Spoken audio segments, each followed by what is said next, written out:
Hello everyone. So today you will be learning how we can apply some machine learning approaches in geospatial data. We are using Python, which is already a popular language, and machine learning is another area where we can analyze our data and say the trend of our data and then predict the variable or the attribute you have in unseen data, or maybe the ranges of data we had. We can go beyond our ranges of data. So how we can analyze them, how we can predict them.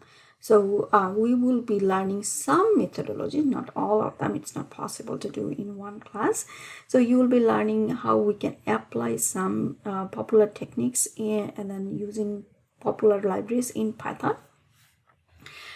Previously you learned how we can use some modules in Python, so we will be using them as well, NumPy, Matplotlib, so you use them.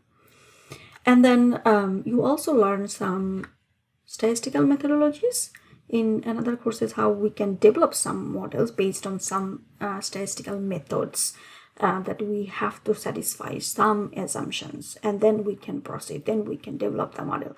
After developing the model, you have to check how well it fits the data. Then you have to do the model evaluation. So in machine learning technologies, you will see that we are spending more time on model evaluation part. This is similar to what you have done in statistical modeling. So in model evaluation, we basically picks many times some data set from our data. So that means we are taking samples many times so that we can see the trend of our data in our area of research. So some methodologies you have used in statistical analysis, we will be using them. And then some packages you use, so we will be using them again. And then the new items will be methods in machine learning. So that's what we will be talking about and working on today. So the learning objectives I set for today is the what is machine learning, and then what are the characteristics and terminologies that we use in machine learning. Sometimes you will see that in statistical methodology we use different name, but it has the similar idea in machine learning as well. So the name is different, the application is a little bit different, but the idea is similar. And why we use machine learning in remote sensing, I will talk about that. And then scikit-learn, some packages we will be using, some data sets they have in scikit-learn, we will be using them. You already use some data set in other classes. The Irish data, this is a very popular data set that people use for learning and applying machine learning approaches in Python, and how we can fit some model. And then after fitting a model, then we have to check whether we have any issues in there, how well model fits the data, and then whether there is any issues, say overfitting problem. And so basically you have to set up the environment first, and then activate all the libraries and load all the dataset that you need to use. After that, we need to train our model using the train data, and then you will see that we will be dividing our dataset into train versus test, so that we can train our dataset, we can develop some model, and then we can test using our test data. Some algorithm involved is supervised and unsupervised. I will go through that. And then popular algorithms, you maybe know some of them in environmental data analysis. Maybe you saw that. K-nearest neighborhood, also in forestry, I guess you saw that. And then how we can apply classification and regression technique. And then we can also use the random forest. And then how well the developed model actually work on the real data set, so that we can assess our model. So everything we will be doing in today's lecture. So what is machine learning then? So it's actually based on the idea that machine learning should be able to learn and adapt through the process, that means you provide the data, it learns from the data.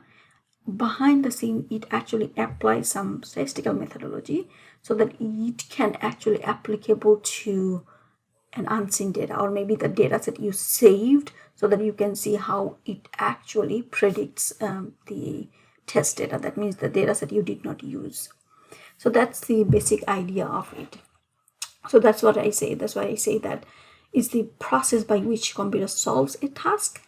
It was not explicitly programmed to do. That means use the algorithm using the statistical methodologies and combine them with computer science technologies, because many times we will be picking the data set, different data set from our data set, and then we will test the statistical methodologies so that we can train our data. So as an example, we can say that let's say we are predicting a classification for a new image. We already analyzed our image, and let's say we are trying to analyze the fire data, where the fire is happening, where it's not happening. We have data set from many years, and then we can classify where we have the fire, we don't have the fire, and then in a new picture, in an image, whether it can actually predict where the fire is happening or it's going to happen. So we can say in there. So let's say we can identify an email is a spam or not, because you see we have the in folder, and then we have the out folder, and we also have the spam folder. So how our emailing system is trying to identify them. They already learned from the previous data set the potential threat, or maybe from some text they identified, and that they know that if it's coming from, or it's maybe it could be the address, or it could be some text within your data set. So that says that yes, it's a spam or it's not a spam. So it then thinks about in which folder it should go. And then we can also talk about the forecasting storm movement, where which way it might go. We can then apply machine learning approaches so that we can learn from the previous historical data set, and then we can learn and let it learn, and then it can apply into future data set, or maybe where we don't know. So machine learning is a subset of artificial intelligence. Maybe many times you heard about that. Artificial intelligence is a much more broader area. So in artificial intelligence, we actually apply machine learning, then deep learning, and other techniques to solve actual problems. It actually goes beyond machine learning approaches, and it actually can learn, and then it can apply and then make decisions. So we are not going in there.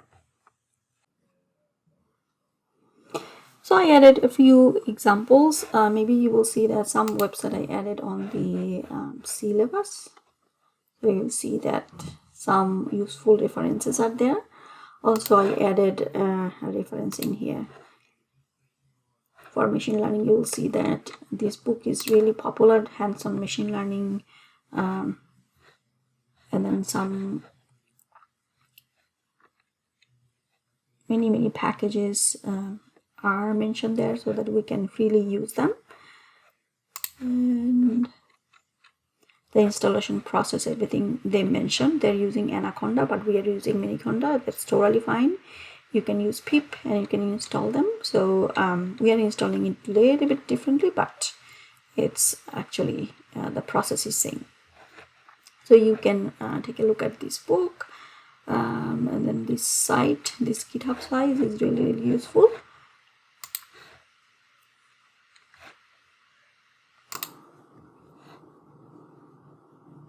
So in general characteristics, we can say that in machine learning, we basically prioritize the predictive accuracy. That means how accurate we would be using the fitted models we have, how we can apply them into a new data set, and then how accurate we are. That means close to the observed values, close to the values that we actually measured or we actually got into our data set. So let's focus on inference and then hypothesis testing in machine learning approaches. We do those as well, but behind the scene, many times we do those. But then again, in statistical methodologies, you will see that we are heavily dependent on using hypothesis testing, whether a model is significant or not. And then we are not going in there. We will, but behind the scene, many times since we are doing that, we are actually training our data so that we have a system, we have the ability to automatically learn and improve through our experiences without explicitly programming them. So we are basically focusing on development of computer programs that can assess the data, and then we can use it to learn from themselves. Many times I see that people are mixing the big data analytics and machine learning. Machine learning and big data analysis is two different things. In big data analytics, we have we apply different techniques so that we can analyze a complex and very big data set. So we could have, let's say, bigger data set could be discovering consumer shopping habits. So let's say in the world, or maybe in Canada, or maybe in North America. So that could be a really huge data set, and how we can analyze them, how we can format them, it's a different chapter. So in machine learning, we apply the technique so that we can actually train our data, so that we can accurately, or we can predict our unseen data set. So we have different methodology for bigger data sets in big data analytics, and then it's totally different than machine learning. So we could have larger number of observations, we could have larger number of independent variables that we can also handle in machine learning. And the terminologies that we apply in, you will see that in statistical methodology, also in econometric analysis, you will see that we are using the independent variable and then we are giving it different name. So we could have attribute seen as independent variable. That means we are using the variable that in our data set so that we can predict some variable, the outcome, the responses. So we could have attribute, we could have predictor, we could have field. So those are actually independent variable that we are providing in our data set. And as I said, we could have the response variable. That means the variable that we are predicting, that the dependent variable, you can say that, outcome, result, or predicted values from there. And we whenever we develop a model, we like to see how much error is there. Because whenever we have the observed, we have the prediction using the model, what's the difference in there? That's actually error. That means the item that we couldn't do it within our model. So whenever you have the model, you predicted using your model estimates, but then again you have your observed, there is a gap, and then that gap, we say that that's actually error. And how we can estimate them, we use this statistic. We can say that using the mean squared error, we can say that how big they are. Let's say we have two different methods. In one method we are getting less mean squared error, in another method we are getting higher, or maybe using different independent variables we are getting lower, higher, or let's say mediocre. Then which one we will use based on the mean squared error. So we can use the loss function. It's similar to what we use in statistics.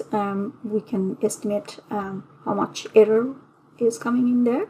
So let's say it's a method of evaluating how well a specific algorithm actually predicts a model. If prediction we have is actually deviates from the observed, the actual result, then the loss function will give us a larger value. So that means we need to optimize that function, the loss function we have, the difference between the observed or the actual, and then prediction. So we need to do some optimization so that we can actually optimize them, and then we can use the loss function so that we can say that yes, confidently how well your model will fit the data.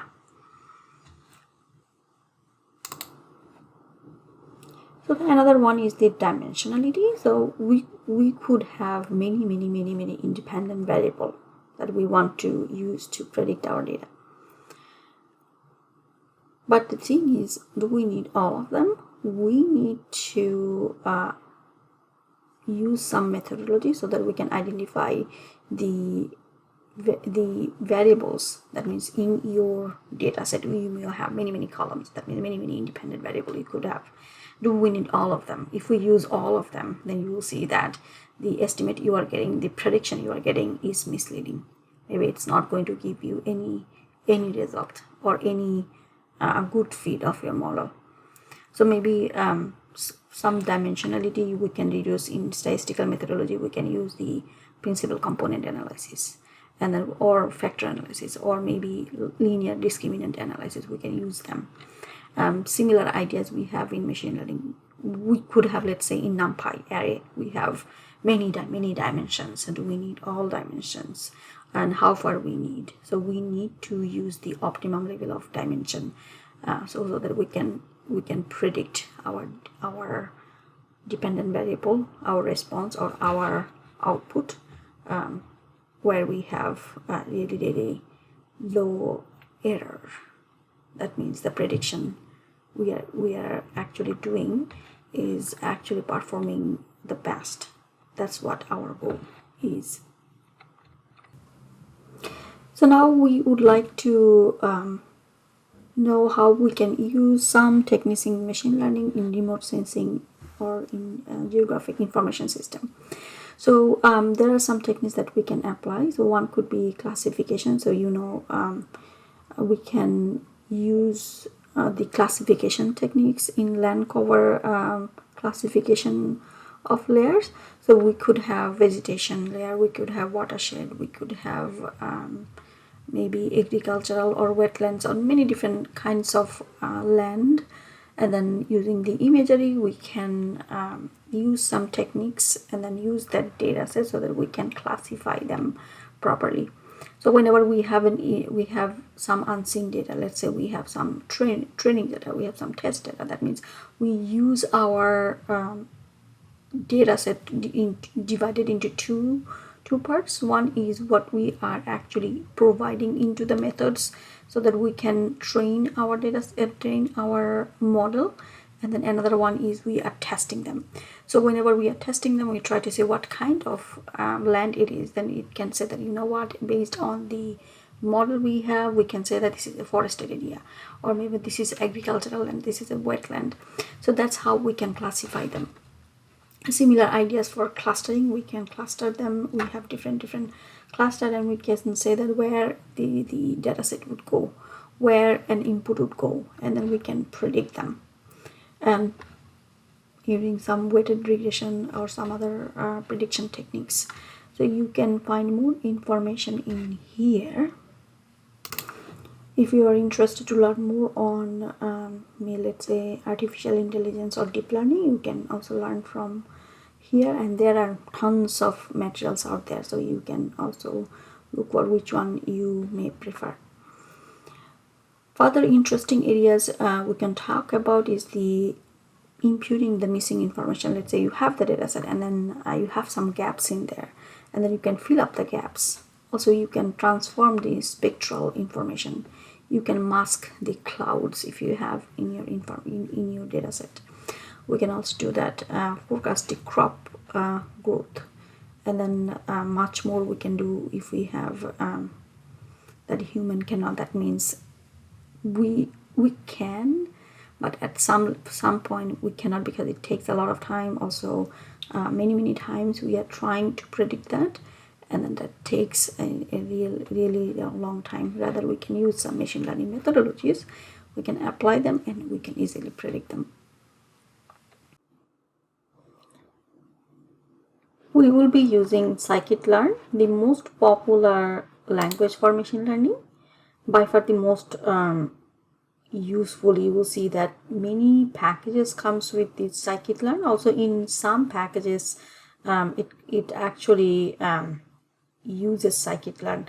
So we can use Anaconda, and in Anaconda you will see that it actually comes as a pre-package, but we are using Miniconda, so we have to install it first.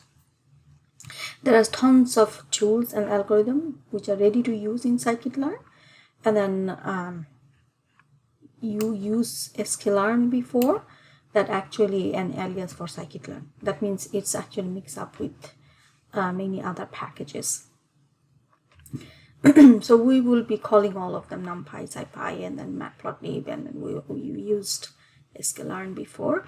That will be useful for us. That knowledge we already had using, if you remember when we were using the Irish data, we actually used some packages.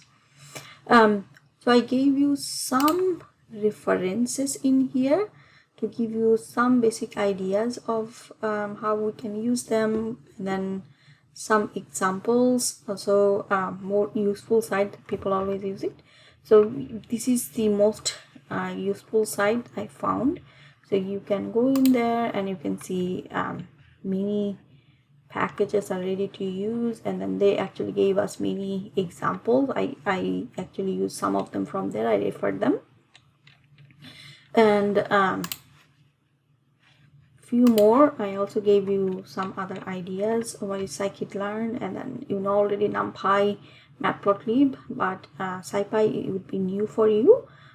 It's actually fundamental library for scientific computing. That means in computing as a backup we actually use SciPy, and you use NumPandas already.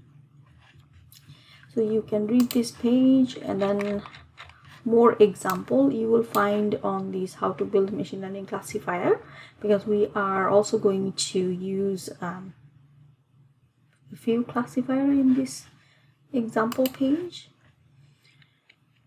So we are going to use the classification, but you can also use regression and clustering. The main difference is that in classification we are actually use some classes which are categorical. Let's say we have two categorical groups. Let's say we have two species only. That means we can say that if we have a data set, and then we can train our data so that it can identify whether it's actually species 1 or species 2. And then whenever we will be using it on our test data, then it will tell us a new data point whether it's actually from which species. So then it can classify them. It can be binary classification, or it can be more classification. We could have we could have 2, 3, 4, 5, 6 classes, and then we can divide them into groups.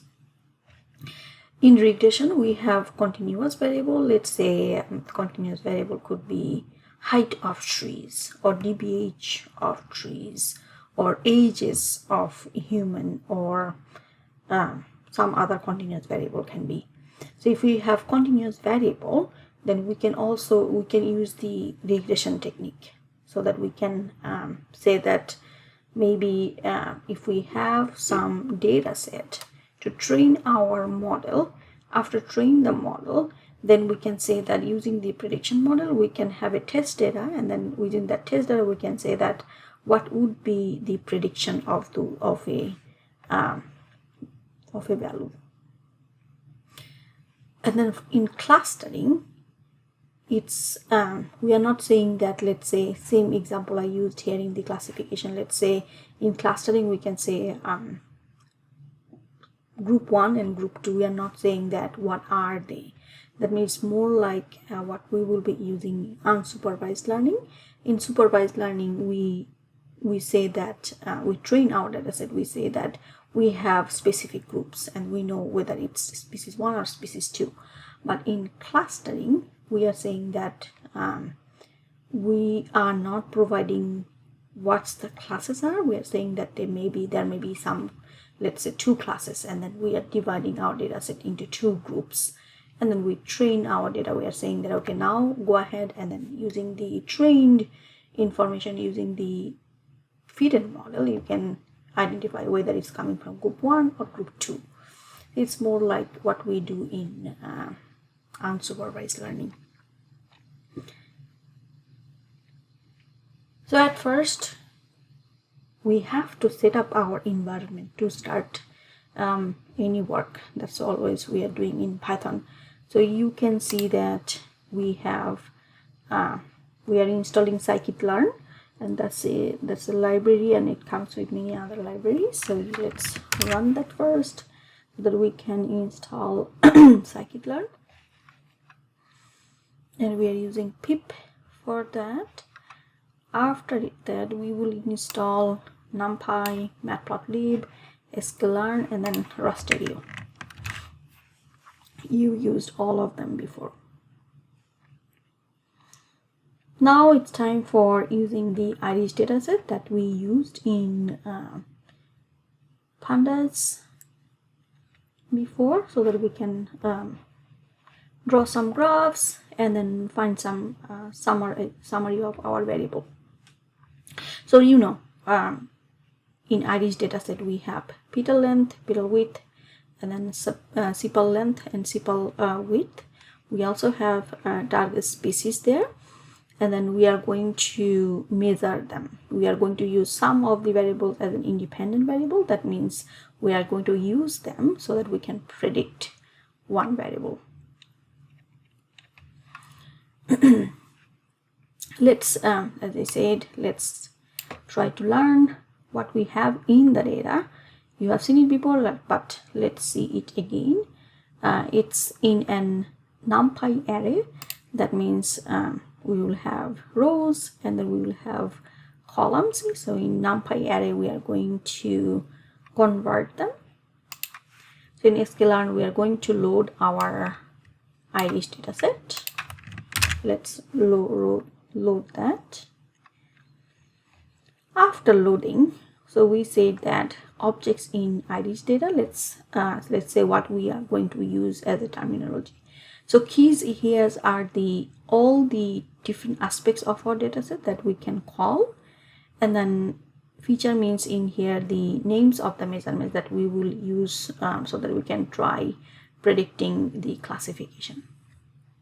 And the data that we have is actual measurements from our feature names. So it doesn't include the target. So as a target, we are saying that we are using the species.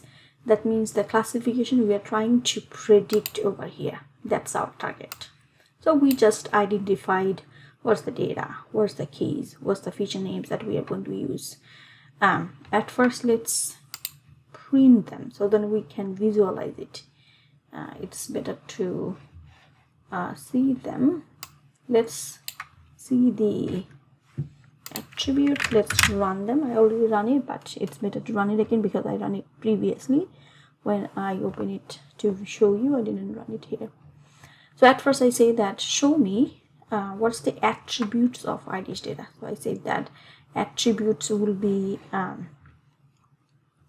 we will have the data, target, frame, target names, and then feature names and all of them. So what are the features then?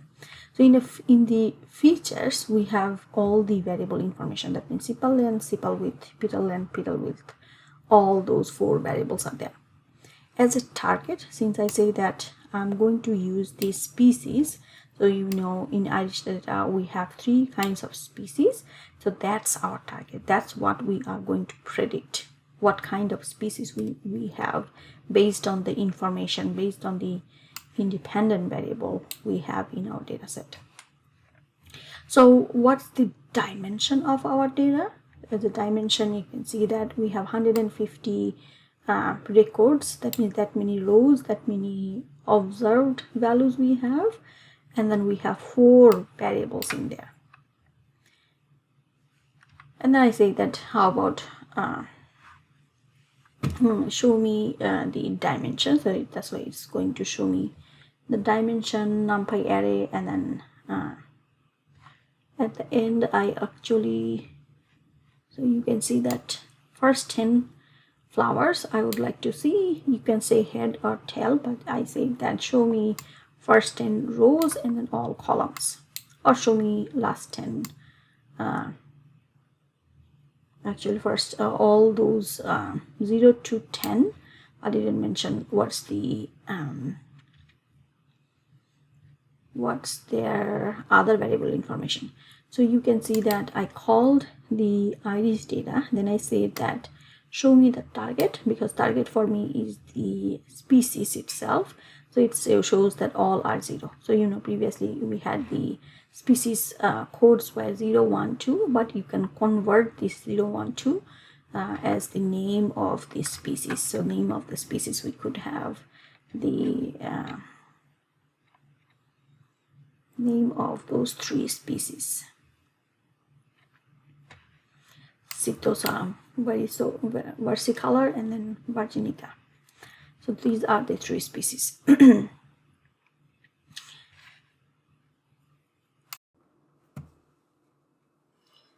So in machine learning, while we were feeding the models, one problem could be overfeeding.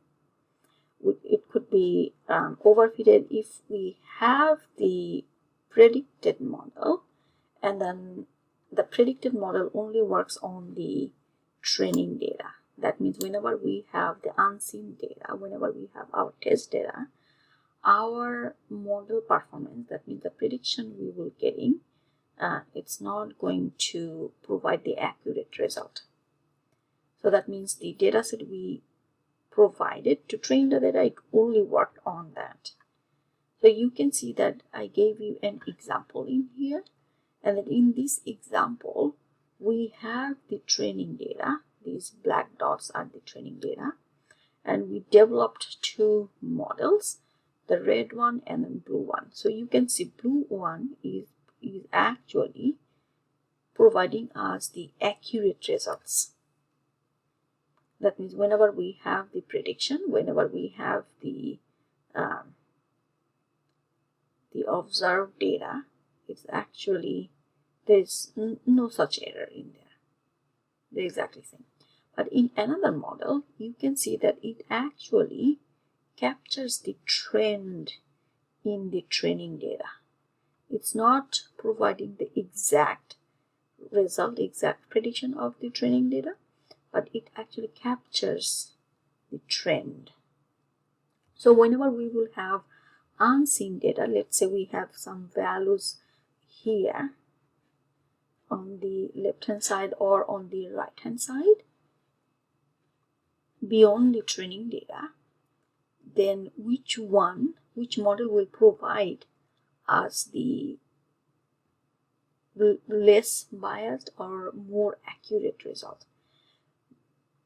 Since we capture the trend in this red line in the training data set, we can predict that whenever we have the test data, it will actually provide more accurate result than the blue model, model 1, because model 1 is only providing the local information. That means it was just providing what we have in the training data set. It was not telling us what might be the trend of the data. That's what we can expect. We can predict right now. But we can, if we have any data set in here, we can accurately say that what will happen to these 2 models. So that's why I say that which model you think will successfully predict a new data set, that means unseen data, which one, red or blue. We could have the overfitting problem, or we could have underfitting problem. The underfitting problem is more serious than overfitting problem, because in underfitting problems, what happens is that the algorithm used to build the prediction model is very simple and not able to learn the complexity of the pattern of the trained data. That means it's actually not predicting, not capturing the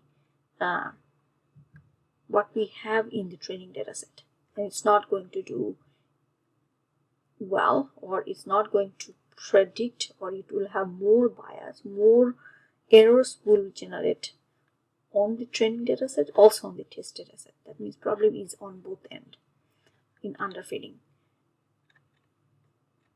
So you can see that we could have different approaches so that we can reduce the overfitting.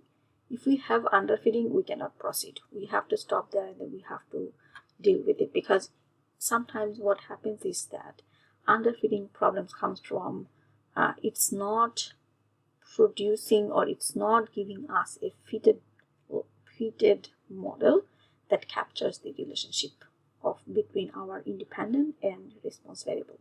So let's say instead of this polynomial function, if we use a linear model, that means it's totally wrong. It's not going to give us anything. That means it's not capturing the pattern we have in the training data set. So that means we have to start from the beginning again. So different approaches can be used for if you want to reduce the overfitting. One approach could be reduce the number of training epochs, or you can say episode or epochs. That means whenever we are developing a model, then in the developing process, what happens is that it goes forward whenever we are estimating the parameters, and then it takes the random parameters and it goes forward to estimate that. And then after a time, it actually comes back to the original spot when it was trying to find the optimal or optimization in the optimization process for estimating those parameters. Then it calls the epochs or epoch. You can say that. So it's more like we use it in neural networking, in deep learning they use that, but we are not going to use it in here. I'm just giving you an idea. If you want to know more about epochs, you can take a look at this side. That's another approach. People sometimes try to control it, and then we can also limit the number of parameters we are going to use, because we cannot use infinite number of parameters. We can limit that. We can also say that we can regularize our fitting parameters so that we can smooth our result. It's not going to be local estimate, it's going to give us the global estimate, and then we are not going to we are going to find in the training data set what we have. We are going to capture that parameter. And in the ensemble models, that's a better way of predicting. It's extremely helpful because we train many different models. It's not just one model. And later on you will see that how we can use that. We take the advantage of many models after developing them and take on an average what might be the estimate, what might be the prediction. That means we are not depending on just one model. Many different models are telling us, you know what, on an average the prediction could be somewhere here. And we can separate the training data, test data, and validation data. So if you want to know more about test training and the validation data, you can take a look at where I actually added the reference. Just a sec. Okay, so you can see over here I added them. So I'll talk about that a little bit later. So you can see in many different ways we can reduce the overfitting, and then if we want to capture what we have in our training data, we need to develop a model where it actually captures what we have, the trend in our training data. So what might be our sweet spot, because we want to capture what we have in the training data, and then we want to also do well fit into our test data. Then both should be satisfied. It should give us more accuracy. That's our goal.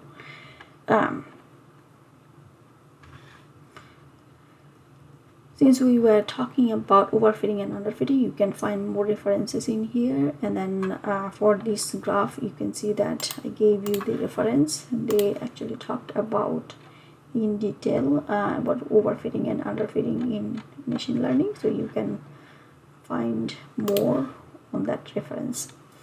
Also, you can see that we are talking about training data, validation data, and test data.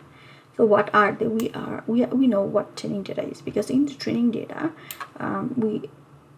we actually use the training data so that we can train our model. It's actually basically we use it for fitting our model. But then again, what's the validation and test data? So whenever we were training our model, we were using the training data, and then side by side we were also trying to assess how well the model learn. That means every time we are also going to assess them. In ensemble model, if we are developing a model, right away we are trying to see how it's actually working on the validation data. That means we are repeatedly assessing our model while we were fitting the model. Test data is after we finalize our model, then we say that this is the final model based on the validation we have, and then we use a test data so that we can see that we can assess our final model. So we are not going to use it every time when we were developing or we were training our model. It's at the end we use this test data. So more references I gave you in here. Most of the time you will see that people are using just two data set, the maybe training data and test data, or maybe training data and validation data, and sometimes people use test and validation together. That means just the training data and then maybe another set of data, the test data.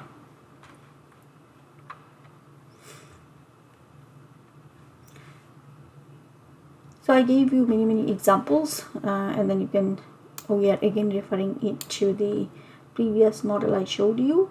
It says that in the red model we have is the higher error on training data, but it will likely have a lower error on the validation data.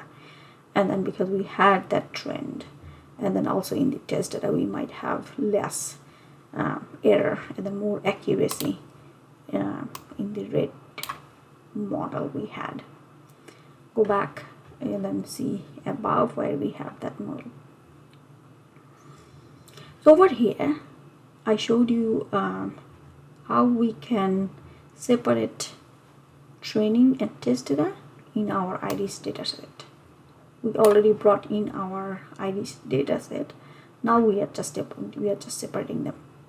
So you can see that I called it train data, test data on the independent variable, and then what we would have, the prediction, the outcome or response we would have. We are also going to separate them.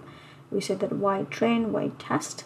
So in our IDs dataset, we call in our IDs dataset, and then we said that in our IDs dataset we want to select for the model, we want to select the train, test, so that we can actually split the dataset. Then we said that in the IDs dataset we will have the target. That means the species names we have as our response. That means outcome. The classification we would have in 3 classes. That means 3 different species we have, and then you can print them in here. So you can see that we said give me what's the dimension of our train in the train data set, the variable we have. So we use all the variables we have in the training in the IDs data. That means as a independent variables. And then we say that in the test data we have less. So you can see that we use 75-25% by default. We didn't say what's the percentage in the test data and training data, but that's why it uses the default. we have 112 and then versus 38 in the test data. And then in the Y data, we have exactly the same. And if you want to know what we have in the target, that means in the target we only have what kind of species we have. If you're interested to know, then you can insert a cell below and say that only provide me the target dataset. So you can see that in target dataset we have 3 kind of species, and then we coded them at 0, 1, 2. While you work on pandas, you see that we gave them different names. And then if you are interested to know, and then see, you already saw that, but if you still want to see what we have in the iris dataset, you can see that we have 4 variables, and then in those 4 variables we are calling them. So you can see whenever we want to plot them, then from the trained dataset, that means the dataset we split it from this iris dataset. So you can see in the X-trained, X-test, we have from this dataset we have 112 rows and then 4 variables. But in target dataset we only have 1 column. That means which kind of species we have in there. So you can see we provided 4 of them: test, training of the independent variable, and the output on the predicted. That means the one that we would like to predict what kind of species it is. We can plot them. So you can see that I created a figure over here. In this figure we plotted sepal width, sepal length. So in the training data set, we say that just look at the data x-axis and y-axis, and then see is y train. That means what we have in the trained data set. Trained data set, you see that the trained data set is actually the target data set. That means the what kind of species we have. Again, if you want to know more, you can also see the target. So you can see what kind of species we have: 0, 1, or 2. 0, 1, or 2 means 3 kinds of species. So we say that give me the color based on what type of species we have. Then we can see in the trained data we have the species, and then we have by what's the relationship between sepal width, sepal length, and then what kind of species they are. Also, if you want to see visualize them in the training data another way, so you can see that we plotted the petal width, petal length. Now you can see that if we have plotted them by species, then you can see that whenever we have petal length and petal width is really low, then we have one kind of species, and then in the middle we have another kind of, and then for the yellow color you can see the last species we have the petal width and petal length is really high. That means we can definitely see that there are 3 differences going on, 3 classes we have.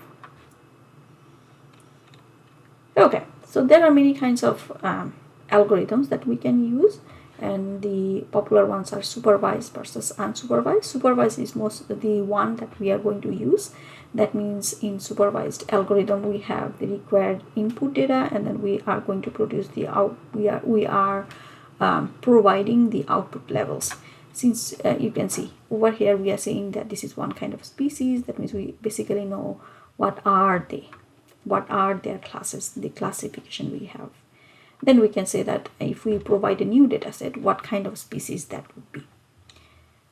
But in unsupervised algorithm, what happens is that we are not labeling them. We are asking it to group them based on the training data set. That means we are not saying that we have 3 kinds of species.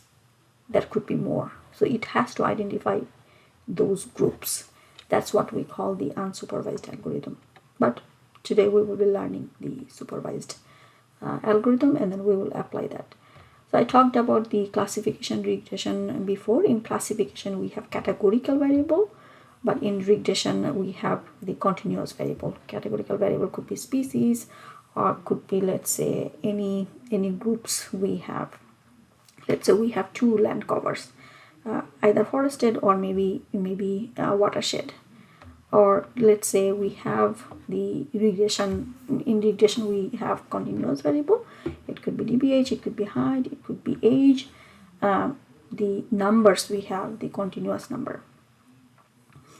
You can say I wrote down some advantage and disadvantages, and then in examples we can say that we talked about the land cover base, and we can label them into training data. That will same thing will happen in the test data, and we can identify them.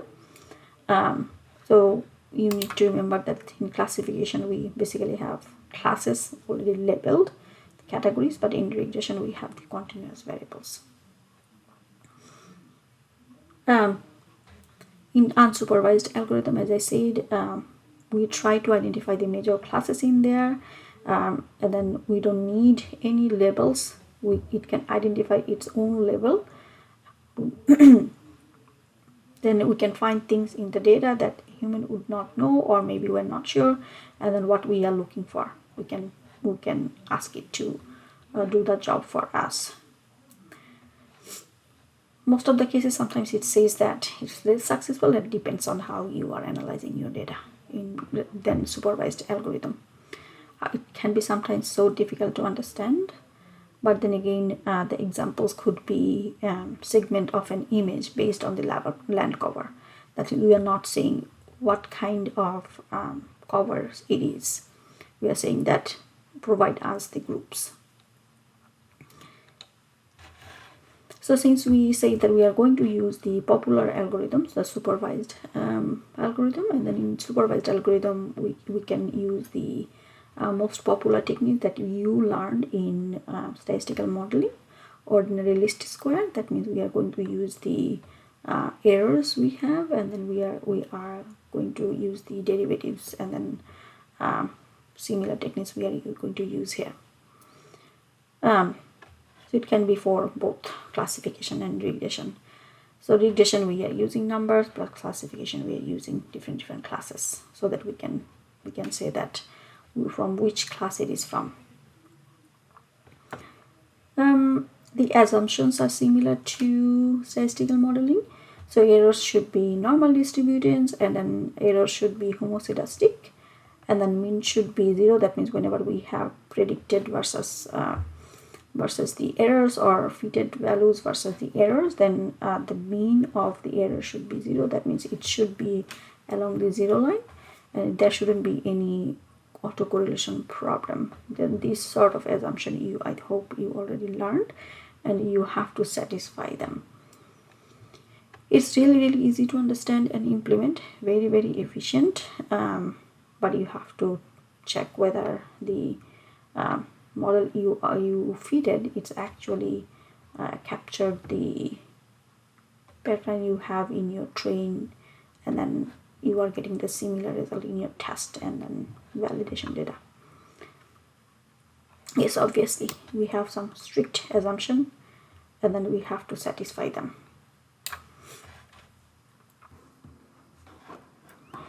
Here is an example. So you can see we are applying the popular k-nearest neighborhood method.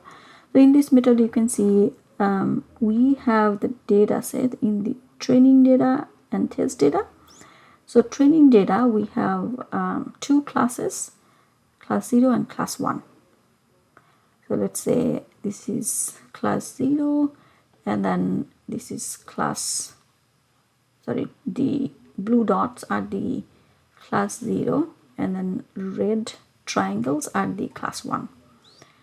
So in k nearest neighborhood, when k is 1, so in the test data, whenever we are going to predict, let's say this is the predicted value, the predict where it's situated based on this partial information. So we can see that the k equals 1. That means we are going to use only one neighbor. That means for this blue star, then the closest one is the training class.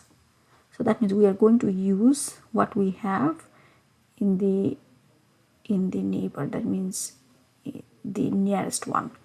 So we say that this is actually coming from the class 0. When we are talking about the second point where it is situated, then the closest one is the training class 1. So you can see that it's coming from class 1, and we say that, you know what, this new value in the test data is actually the class is 1. Similar idea, you can see that we said we have a new value, and then what are the 3 closest neighbor, and then the highest number of neighbor is telling me that it actually belongs to the training class 1. Another value, you can see that we are saying it's actually same as the other one. That means the neighbors are telling me it's from the class 1. This one, you can see that it's telling me the neighbors is actually, if we use 3 closest one, they are from the class 0. That means it belongs to class 0. That's how we are going to classify the new data. Yes, we need few parameters, but can be slow, works poorly with high dimensional data set. But we are using the simple data set, a simple example in here. So I actually published a paper this year, and then I applied the classification and regression tree, basically regression tree, where I try to develop some trees so that we can identify what might be the predicted temperature. So you can take a look at that paper, and then it might be easier for me if I show you there. And then,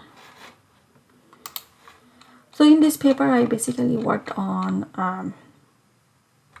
how we can predict the Vanier temperature. So in Vanier processing, whenever we in a company, they were actually drawing Vanier, and then they run through many processes, and then when it goes through many channels within the machine, and what happens is that what might be the optimum levels of each of those parameters, and then so that the Vanier we try, and then the properties we have in Vanier is actually satisfies all the preset parameters or not. So then that was my goal. That's why I tried to see in Vanier processing, if we have many different variables, then as an output, what might be the temperature.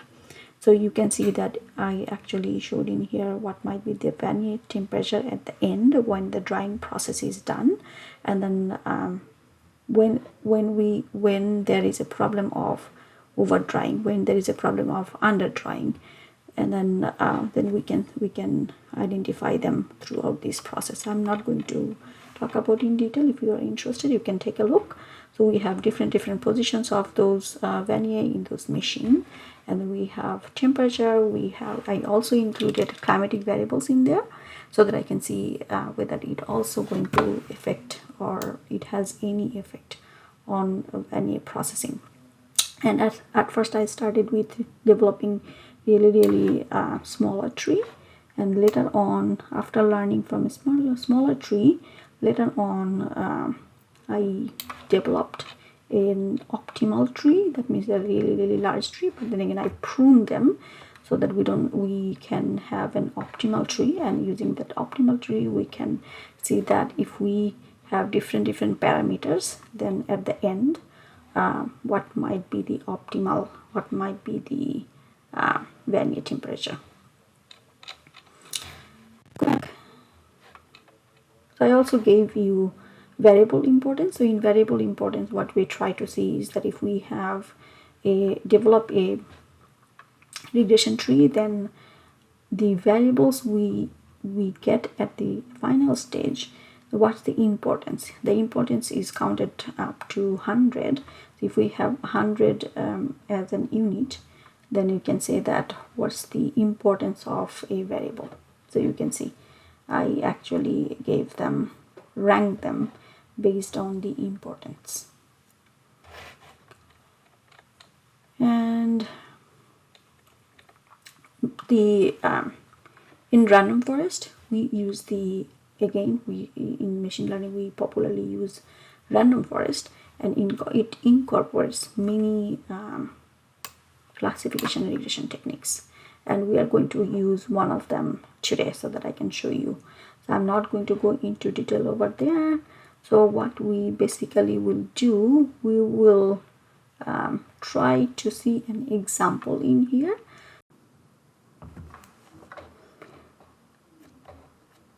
So previously we used the iris data. We are going to use the same one. So we had previously created X train, Y train. That means from the training data set. So we are going to fit a classification model because we are going to identify whether species is, what kind of species it is. So that's how we are going to fit using the classifier, that means classification tree. And then we are going to predict. In the prediction, we will have those prediction.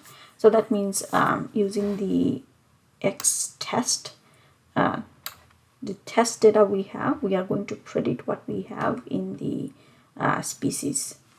So you can see that we can fit a classification model, then it's and then it's going to predict what we have, what kind of species we have in the test data. If you want, you can insert some cell. You can say that show me what we have in the prediction. So it says that let's see, in the prediction we say that what kind of species it might be, because previously we created the test and training data set, if you remember, over here. So you can see in the text data and training data set, we saw that how you can divide them. We are using this data set over while we are feeding them. That's how we fitted our model so that we can classify what kind of species we have. So in the prediction, you can see that these are the predicted value, whether species is 2, 0, or 1.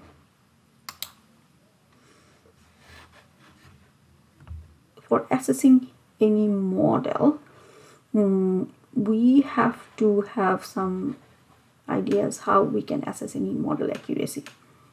There is no unified way to assess unsupervised model accuracy, but then again we are going to use the supervised model, and then key matrices could be in supervised learning accuracy of the model, and then produce the accuracy of the model or some other test key that we can use, the kappa coefficient or precision or recall or F1 score. These are the most popular one, but you can see we can create a confusion matrix. In confusion matrix, anything on the diagonal is good, means that the prediction was perfect, but then again if anything is off diagonal, we can say that it's not going to work for us, we have to develop other models. So what we do in confusion matrix is that we try to see what we have in the data set, what we predicted. So you can see that in the iris data we have three kinds of species, and then in the predicted class we also have that 3 classes. But how many times we correctly classified Setosa species as Setosa species, and versicolor species as versicolor species, Virginica species as Virginica species? If you see that in off diagonal you have more values, that means those are incorrectly predicted as other species.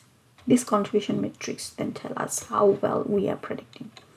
Similar, we have the kappa coefficient. In kappa coefficient we have the accuracy, and then probability of chances of agreement, and then if it is this accuracy, that means the value we get from our model, predicted model, we get that it's giving us value 1, then we said yes, it's perfect. But if it's 0, that means the we can say that there is a poor chance, and then it's less than 0, that means it's really worse. We can also use this kappa coefficient so that we can say whether the fitted model we have is predicting our data set well or not. So for solving any problem, so you can see that you have to get to know your data, and then you can state your objective, you can set up your algorithms. I just wrote some steps for you. So while you are done working on your objective, and then you decided your algorithm, which one you need to use, and then build your model, and then run your model, and then you need to assess your result, what you expected, and then whether you need to improve your result or not.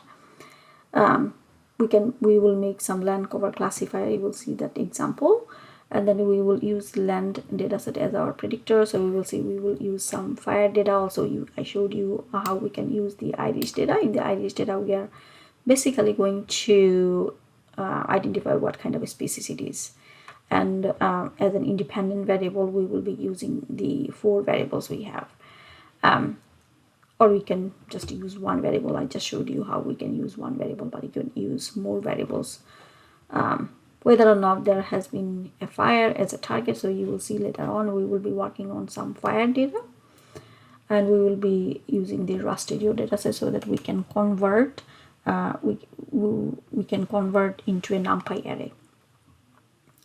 Previously you worked on NumPy, and then you converted the imagery into a raster data using the NumPy array, and after loading we will do some basic exploration. So over here you can see that we can assess the quality of our model.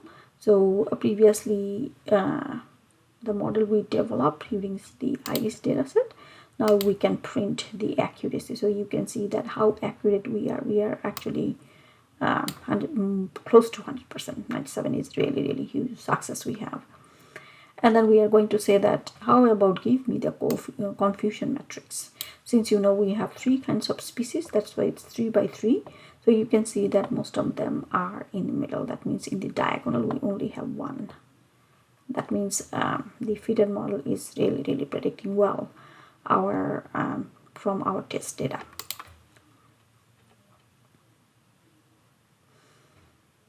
Now we are going to use a new data set, a fire data I gave you. So use those data, call those data in.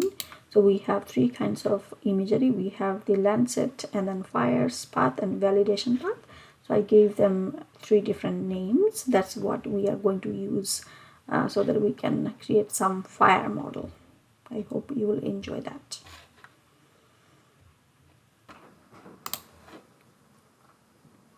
So as I mentioned, I gave you the data set. So we are going to use the Lancet imagery, and then I gave you an image, and then from the same area I gave you the fire path. So we are going to use the Lancet imagery as our independent variable. That means the x variables are coming from there, and then fire's path, that's for the output, that means the response, that means the fire path we have. That's what we would like to predict, but it's this data set we are going to use. As a validation path, we will be using it at the end. So you can see that I try to read the data using the width loop, and then within width loop we use the raster so that we can convert the Lancet dataset into a raster format, and then we are only basically going to read them so that we can use it later. Same thing we are doing it for the fire dataset, the fire path, and then what's the shape of them. So you can see that in the Lancet imagery we have 7 bands, and then this many rows, this many columns. So you can think of in a NumPy array. And then in the fire path we have only one band, and then the same number of rows and columns we have. So where we are visualizing them, we will be using one band from our Landsat imagery. We are not going to use all the bands. So you can see I used number 5 since it started from 0. That's why I wrote 4 so that we can get the band 5. And then I gave one color ramp, the grays. So you can see in one color ramp we can see them. Visualized it, and the same thing for fire data. So we are visualizing them in here, and then selected the same. You don't need to say band 5. You can just say select, or you don't need to say anything in here. So you can say that we are selecting them, and then we are giving the same format, same from the same area they are, and the same number of pixels they have. After visualizing them, actually I didn't mention which one is fire. So you can see that where we have the black color, that means the value is 1. It's actually we have the fire, and then in those areas, and where we have the white color, that means the value is 0. We don't have any fire. That's how we are going to differentiate them. So this is actually our y variable, the dependent variable. That means that's what we are going to predict, and then we are going to provide it as our observation for the output. Okay, so our working process is a little bit simpler. I try to make it a simple example. We flatten our image, and we say that we are going to use bands, rows, and columns using, but you have to reshape them, because in scikit-learn sklearn we expect that it actually asks for the samples and features. That means we need to provide the pixels, the rows and columns first, and then the bands after that. Because right now we have in other orders, that's why we need to swipe them. That means at first we should have the pixels and then bands. So you can use this function so that you can reverse that order. Okay, so same thing we did as we mentioned in here. We are going to use the Landsat array, and then the shape we have, because we have the bands first and then rows and columns. You saw that in the output before, over here, the band and then rows and columns. Then we say that we are going to swipe them so that we can get at first the pixels and then the band. Yep, so how many pixels we have?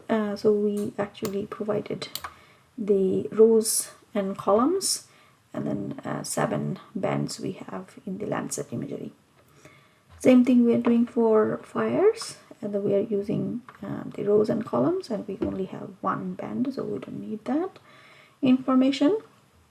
Now we are going to divide it into trained versus test.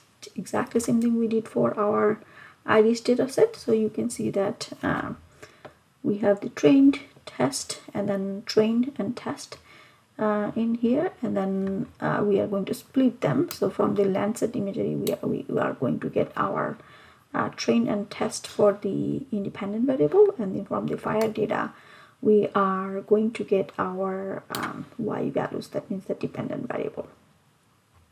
What are their shapes? You can take a look. Their shapes are here. Oops, I need to run the previous one. Okay, now you can see it works, because previously I did not run the previous one. That's why it was not showing. So you can see the dimension of them, and then after that we are going to develop the model. So we say that we are going to use the classifier, and then we whether we have the fire or not, that's our interest, where we have fire, where we don't have any fire. And we are going to fit a model over here so that we can use our trained data, so that we can train and then fit a model, and then after that we will be predicting them using the test data. So how accurate they are, we are also going to see that. Let's run them. It takes a little bit of time to fit the model, And then we say that also show me what's the accuracy, whether we are close to 1. So you can see it takes some time, and then now it's giving me the accuracy of the test. It's 0.87. It's not that bad. So you still can work on it, and then we are going to see the how well it predicted. So you can see we are going to see the how well it predicted on the data set. That's why I made prediction over the whole image. Let's see that, and then after we are going to visualize them. So you can see that I have the actual fire levels. That means from the fire data, the actual data I gave you previously in grayscale. Now I change the color, and then whenever we are predicting them, that means you can see we created a plot for the actual data versus predicted data, and the predicted data is coming from the fitted model. So you can see how well they are predicting. And then in most cases is predicting where we have the fire, but we don't have the fire. So you can see it's actually predicting well.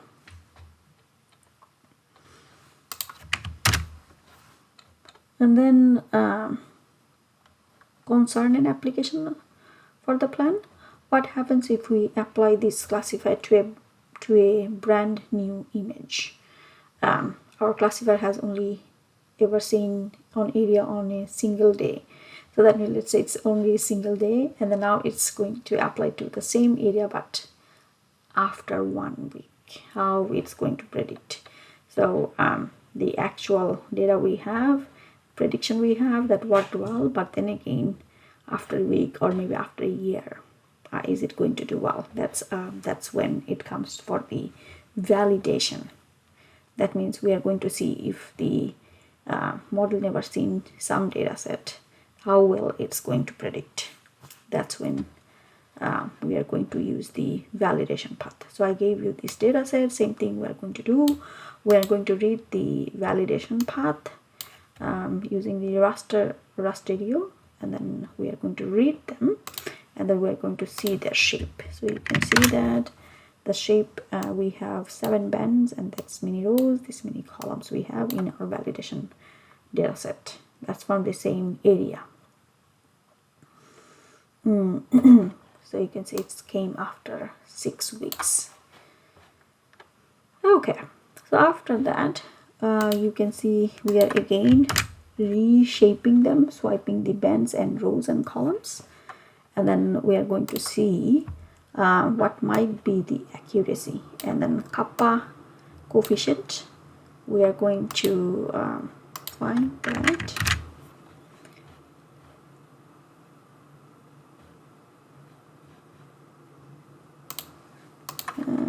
No, I did not run this one, and then run the validation, and then run this part as well. Okay, now it's giving me the accuracy is a little bit less than before because it's never seen this data. It came after 6 weeks. That's why accuracy is a little bit less. That means it's going to 75% time it's going to predict where we have the fire or we don't have the fire. So in kappa coefficient you can see it's less than 1. That means agreement is not accurate. That means it's not as well as we expected. When we plot them, then we can see that what we have in the actual versus what we have in the predicted. In the unseen data set, that's not predicting very well. But we did not provide the fire data after 6 weeks. We provided was the actual fire data we had previously.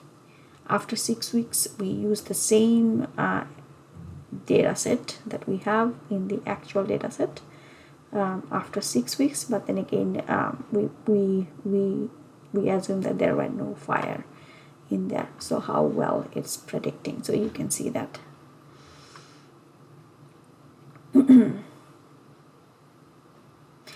So as a debriefing the result, you can think about how did our classifier perform and what measures did we use to assess them, and did it do well as you expected? How could you improve its performance? So for improving performance, there can be many ways we can do that. We can collect more information, or let's say the 6 weeks data we have, what happened in the regions where it couldn't predict well. You can investigate those as well. And then for further resources, you can also see other areas, other resources. So I try to add that. And some of the materials actually last year in here the data set is prepared, because we have to collect the data and we have to digitize them, we have to convert them. The data actually prepared by Nick Leach. I hope you enjoyed these machine learning techniques.